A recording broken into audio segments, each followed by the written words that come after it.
บัดนี้คุณเจ้าบัดไปเห็นต่อมอซี่มีอีกจุดหนึ่งที่สำคัญที่เราฟังก็คือสำคัญเว้าเนี่ยสำคัญเป็นคนที่มีมักป้าแล้วก็มีมักเว้าเป็นคนขี้อายเนาะก็เป็นคนขี้ย่านเพราะมอซี่แล้วสำคัญไม่มีดีย่านอยู่ใดแต่บังเอิญไปอยู่มอซี่ไม่ได้อยู่หอพักนะมึงเจ้าสำคัญไปอยู่น้ำป้าไปอยู่ป้านางในปัจจุบันเพื่อนก็ยังขายเครื่องตลาดเนาะก็เลยไปซื้อเครื่องอยู่แถวตลาดมันกับไปอุดหนุนเพื่อนแน่หารเพื่อนขายเสื้อผ้าขายสินใหม่เสื้อใหม่เนาะไปอยู่ตอนนั้นป้าเขาไม่ได้ขายเครื่องวันนี้เนาะเราขายเครื่องกับข้าวเป็นตำมะฮุ่งแล้วก็ซีนแห้งพวกน้ำพวกนี้นะสำคัญเป็นแม่ค้าอยู่ฮั่นนะสำคัญนี่ป้ามีออกป้าก็โซนขั้นนังอยู่นะไม่ได้ขายแล้ววันนี้เขาก็เห็นป้าเห็นเบาตอนเจ้าทวิตเขาก็อายเลยคนโบยเยอะกระโตเขาเนาะแต่พอไปอยู่ฮั่นปี2 ปี3 ปีเดียวกันก็เบาเป็นไหมค่ะติดลูกค้าที่มาเดียวกันกับเจ้าขายมดบัดนี้สาเหตุเจ้าขันยานะบอกตอนเช้ามาเนาะตื่นแต่3 โมงประมาณนี้นะตื่นมาเลยแล้วก็เฮ็ดเวยินในเฮิร์นนะเฮ็ดเครื่องขายให้แล้วแหละประมาณ5 โมงพอจะพื้นสภาแหละกระย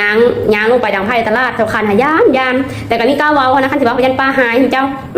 สำคัญกะลงไปดังไฟหาเก็บไม้ต้องยาวต้องแขนและถือไปยันผีนะตลาดมันก็มืดเนาะลงไปหอดพุ่นแล้วก็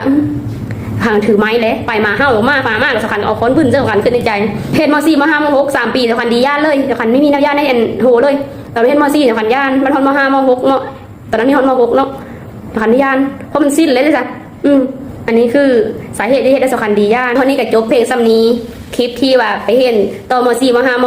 .6 คลิปหน้าไปต่อเห็นวิทยาลัยครู